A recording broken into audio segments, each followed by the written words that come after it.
Welcome to question answer channel. Class 10th Hindi की एक कविता है, एक पोयम है जिसका नाम है आत्मकथ्य। लिखा है इसको जयशंकर प्रसाद जी ने। आज हम करेंगे इसके एमसीक्यू क्वेश्चंस, तो जल्दी से वीडियो को लाइक कर दो। आई होप चिल्ड्रन आपने वीडियो को लाइक कर दिया है और अभी तक चैनल को सब्सक्राइब नहीं किया तो सब्सक्राइब कर दो सो दैट आपको हमारे सारे अपडेट्स मिलते रहें। क्वेश्चन नंबर 1 देखिए, कवि ने आत्मकथ्य कविता में संसार को क्या कहा है? तो कवि ने संसार को कहा है नश्वर। नश्वर मतलब जो एक दिन नष्ट हो जाएगा, खत्म हो जाएगा। कवि के जीवन के सारे दुख, दर्द और अभाव अब कैसे हैं? सब मौन है। मौन का मतलब होता है चुप, बिल्कुल कोई आवाज नहीं।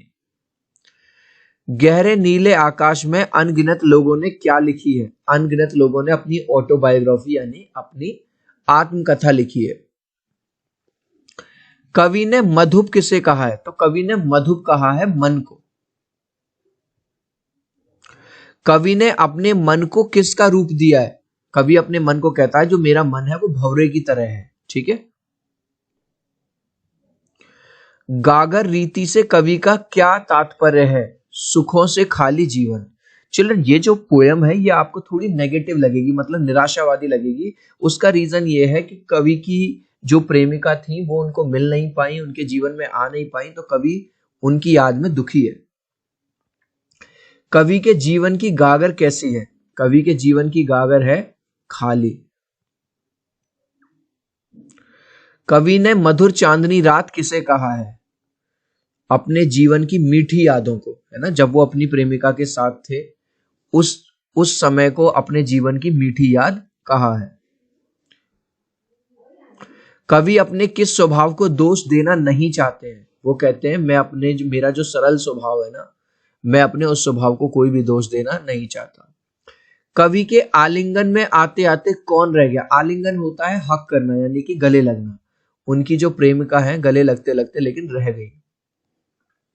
कवि अपनी आत्मकथा क्यों नहीं लिखना चाहता? अपनी ऑटोबायोग्राफी क्यों नहीं लिखना चाहता? क्योंकि उसके जीवन में केवल दुर्बलताएं थी, मतलब नेगेटिव पॉइंट ज्यादा थे। कवि किसका स्वप्न देखकर जाग गया? मतलब रात को सोते सोते स्वप्न, मतलब सपना आया, तो जैसे ही उसने सुख, क्योंकि उसके जीवन में दुख ही दुख है, तो जैसे ही उसने सुख देखा वो जग गया। कवि ने अपनी आत्मकथा को कैसी बताया है? अपनी आत्मकथा को वो बताते हैं भोली। कवि के द्वारा अपनी आत्मकथा ना लिखने का क्या कारण है? मतलब जब लोग उनसे कह रहे हैं कि आप अपनी आत्मकथा लिखिए, ऑटोबायोग्राफी लिखिए, तो वो क्यों नहीं लिख रहे हैं? क्योंकि वो अपने जीवन के रहस्य दूसरों को नहीं बताना चाहता। कवि नहीं चाहता कि मेरी जो सीक्रेट्स हैं वो दूसरे लोगों को पता चले। कथा शब्द का प्रयोग कवि ने किसके लिए किया है? कथा शब्द का प्रयोग किया अपने मन के लिए, अंतर्मन के लिए। कवि अपने जीवन के किन अनुभवों को सबसे बांटना नहीं चाहते? कौन से ऐसे एक्सपीरियंस हैं जो वो सबसे शेयर करना नहीं चाहते? अपने निजी। निजी का मतलब होता है पर्सनल। ठीक है, जो हमारी पर्सनल चीजें हैं वो अपनी पर्सनल चीजों को किसी के साथ शेयर करना नहीं चाहते। कवि ने खाली घड़े से किसकी ओर इशारा किया है? ठीक है, तो अपने असफल जीवन की तरफ। वो कहते हैं मेरा जो लाइफ है वो पूरी तरह से अनसक्सेसफुल रही है। सीवन उधेड़ना का अर्थ क्या है? जीवन के रहस्य को जानना। कवि की मौन व्यथा किस स्थिति में थी? तो कवि की जो मौन व्यथा थी वो थी सोई हुई स्थिति में। ठीक है, क्योंकि वो सोए हुए हैं, सपना देख रहे हैं, तो मौन है बिल्कुल। कवि में थका हुआ पथिक कौन है? पथिक कौन होता है? रास्ते पे चलने वाला। तो थका हुआ वो अपने आप को कह रहे हैं, कवि खुद है, थक चुका है अब वो।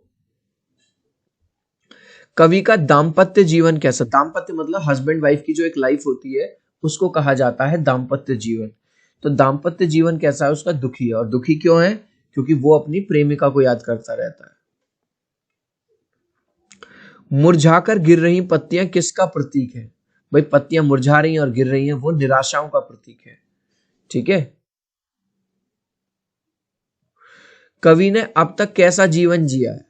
कवि ने अब तक पूरा, देखो हर जगह दुख ही दुख है, आपको इस पोयम में दिखाई देगा, दुखदाई जीवन जिया है। गाइज अभी तक इस वीडियो को एक लाइक नहीं किया है तो आपसे रिक्वेस्ट करूंगा प्लीज यार एक लाइक कर दीजिए। आपके एक लाइक से, एक सब्सक्राइब से बहुत मोटिवेशन मिलता है। मैं 3 तक काउंट करूंगा चिल्ड्रन, प्लीज वीडियो को लाइक कर देना। 1 2 3। आई होप चिल्ड्रन आपने वीडियो को लाइक कर दिया है, चैनल को सब्सक्राइब कर दिया। Thank you guys. कवि अपनी आत्मकथा लिखने के बजाय क्या करना चाहता है? वो दूसरों की आत्मकथा सुनना चाहता है। आत्मकथ्य शीर्षक कविता के कवि का नाम क्या है? जयशंकर प्रसाद। खिलखिलाकर हंसते होने वाली बातें किन्हें कहा गया है? ठीक है, तो खिलखिलाकर हंसते होने वाली बातें किसको कहा गया है? खुशी मजाक युक्त बातों को, हंसकर कहने वाली बातों को। तो आंसर है हंसकर कहने वाली बातों को। कवि किसे याद करके दुखी था? अपने दुख भरे अतीत को। अतीत मतलब पास्ट को याद करके दुखी हो रहा है। अरुण कोपल का क्या अर्थ है? लाल गाल। इनमें से कौन सी चीज जीवन की नश्वरता को दर्शाती है? मुरझाकर गिरे हुए पत्ते। कितने लोगों ने अपने जीवन का इतिहास लिखा है? अपने असंख्य लोगों ने। कवि अपनी आत्मकथा में क्या लिखने की बात कर रहे हैं? दुर्बलता।